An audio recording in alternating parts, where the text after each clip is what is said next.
Go to any news site right now and you'll see the headlines. The end of coding, marketing is dead, AI is coming for your jobs. If you're a student or a young professional, this is terrifying.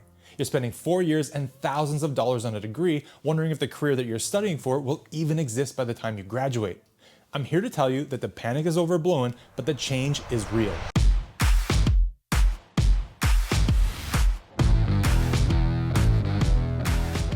Welcome back to our organizational playbook. We've mastered level 1, the individual. We've mastered level 2, the group. We've mastered level 3, the organization. And we even learned how to play the game of office politics. Now we have to look at the external forces that are rewriting all the rules, artificial intelligence. The question isn't, will AI replace me? The question is, how do I make myself irreplaceable?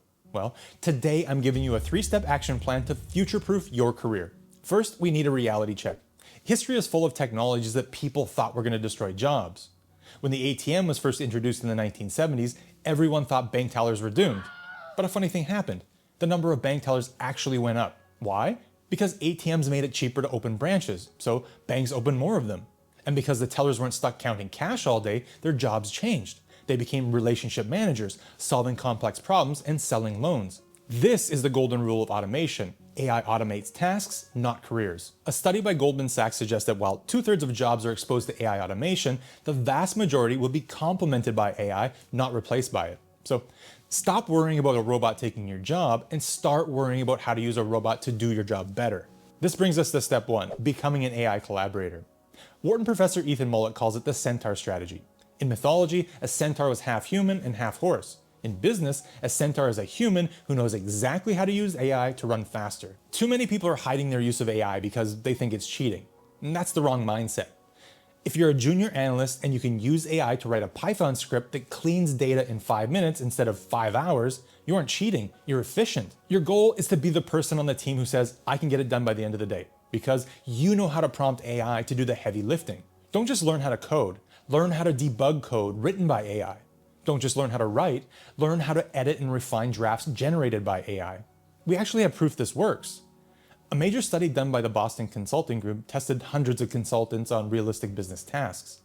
The consultants who used AI didn't just work faster, they obliterated the competition.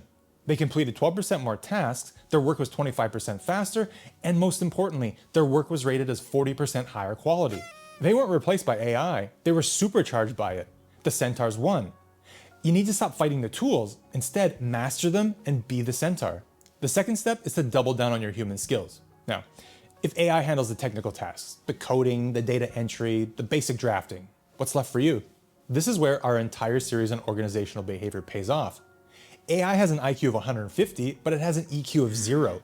It cannot negotiate complex deals between 2 angry executives. It can't read the room during a tense meeting. Do you remember proximity bias? It can't build social capital that we talked about in the last video, and it can't empathize with a frustrated client. As tech gets better, the human premium goes up. The skills that will get you promoted are no longer, can you build a spreadsheet, because AI can do that. The skills are critical thinking, leadership, and creativity. Let me give you a cautionary tale about what happens when you skip the critical thinking part. In 2003, a lawyer in New York used ChatGPT to write a legal brief for a court case. He trusted AI completely. The problem? The AI hallucinated and invented a fake court case that didn't even exist. The judge found out, the lawyer was sanctioned, and his reputation ruined. He failed because he treated AI as an oracle, not a tool. He lacked the critical thinking to verify output. The AI did the writing, but it needed a human to do the judging. That human judgment is your job security. Don't let your soft skills atrophy. They're the only thing keeping you out of court and in a job. Finally, step 3. You need to accept that your education never ends. The half-life of a learned skill used to be 30 years. Today, it's estimated to be about 5 years. For technical skills, even shorter. We talked about Satya Nadella and Microsoft in the 4th video. He changed the culture from a know-it-all to a learn-it-all. You need to be a learn-it-all. If you define your identity by a specific tool, like I'm a master of Excel or I'm a Photoshop expert, you're in danger because tools change. However, if you define your identity by the ability to create, like I'm a master of visual storytelling, you're safe, regardless of the tools that you use. Look at what happened with Adobe. When generative AI like Midjourney came out, people said that graphic design is dead. But smart designers didn't quit. They learned Adobe Firefly, and that's Adobe's AI tool. They realized that AI can generate an image, but it can't build a brand identity. The designers who refuse to learn new tools are struggling. But the designers who adopted the continuous learning mindset are now producing work 10 times faster and acting more like creative directors than just pixel pushers. You have to adopt a T-shaped skill set. Have broad knowledge across many areas, which AI can help you with.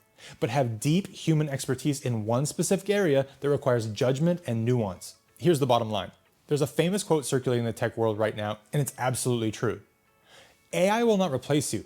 A person using AI will replace you. You have a choice. You can be the person who resists change, or you can be the Centaur, the one who combines human empathy and judgment with the infinite speed of AI.